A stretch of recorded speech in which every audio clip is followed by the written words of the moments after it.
네, 이렇게 마지막 뇌관으로 남아있는 민주당의 강북을 전략 경선. 다시 한번 경선에 참여하는 박용진 의원은 99%의 패배 가능성에도 1%의 희망이 남아있다며 기울어진 운동장이지만 이악 물고 버티는 건 그 희망 때문이라고 말했습니다. 들어보시죠.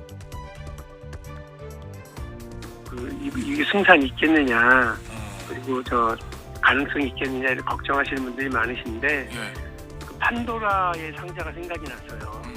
거기서 온갖 안 좋은 것들이 막 쏟아져 나왔는데 마지막 하나 남은 게 희망이라고 하는 존재였잖아요.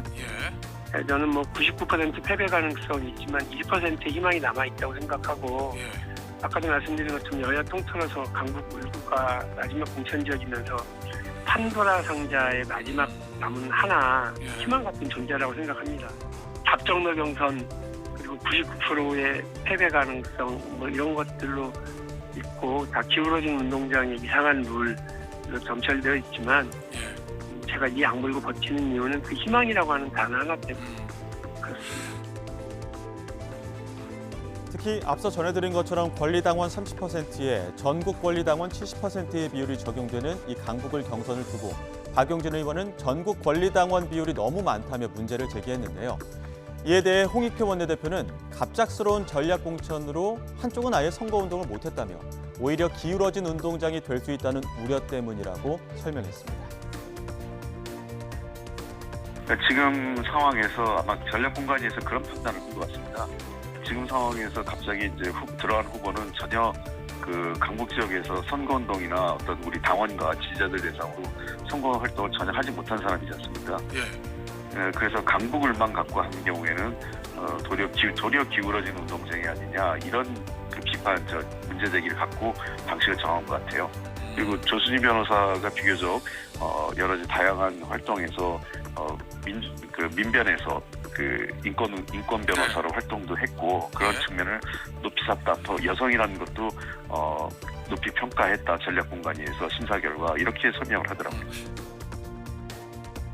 네, 제3지대는 이제 마무리 수순인 양당의 공천 과정을 어떻게 바라봤을까요? 오늘 아침 인터뷰에 나선 새로운 미래 김종민 공동대표는 일단 민주당의 공천 과정을 마음 아프게 바라봤다고 평가했습니다. 가슴 속에서 눈물이 날 정도로 탐탁지 않았다는 건데요. 국민의힘 공천도 마찬가지라고 평가했습니다. 양당 모두 콘크리트 지지층을 믿고 이 막말과 자기 편 챙기기가 이어진다며 오만하다고 날을 세웠습니다. 저 남의 당 공천 룰에 대해서 왈가왈부하는 게 뭐 별로 마음에 내키진 않습니다. 근데 정말 마음이 아파요. 정말 안에서 가슴 속에서 눈물이 납니다. 아니 내가 20년 동안 함께했던 민주당이 저런 식의 진짜 편법과 불공정이 난무하는 정당이었나. 저는 정말 마음이 아파요. 국민의힘도 마찬가지고요. 저는 국민의힘이나 민주당이나 낭만이 됐던 아니면 뭐 무슨 자기 편 챙기기가 됐던 이거 국민들이 제일 싫어하는 거거든요. 저는 그럼에도 불구하고 그래도 우리는 한 30% 우리를 지지하는 사람이 있어. 40% 우리를 지지하는 사람이 있어. 콘크리트 지지층이야. 진짜 오만한 거죠.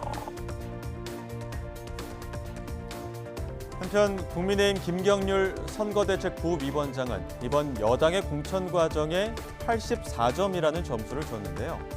지난 21대 공천자와 뭐가 다르냐 묻는다면 빈약한 부분이 있을 수밖에 없었다고 인정했습니다. 또 최근 출입 기자들과의 식사 자리에서 언론인 회칼 테러 발언을 언급한 황상무 시민사회 수석과 관련해서는 기함할 정도다. 그러니까 놀라서 넋을 잃을 정도라며 부적절하다고 비판했습니다. 지역구 공천 254곳 다 마무리. 네네. 자, 점수를 매긴다면? 84점. 아무래도 아쉬운 점이라고 한다면 당 내부에서도 나오고 있습니다만은 저는 인력 풀의 문제 이렇게 표현할 수도 있을 것 같은데 애시당초 모집단 자체가 조금 빈약하지 않았나. 21대 공천자와 뭐가 다르냐, 좀 합리적이고 새로운 목소리들이 많이 들어왔냐 하면은 이게 조금 저희로서도 부족한 부분이고 불만인 부분이 있다라고 생각합니다. 저도 뭐 기함한다고 하나요? 정말 놀랐습니다. 지금 우리나라 뭐 민주주의의 역사 혹은 언론사에 있어서 대단한 오점이지 않습니까? 그와 같은 흑역사를 거론하면서 일종의 겁박하는 행위지 않습니까? 그래서 저는 대단히 부적절하다.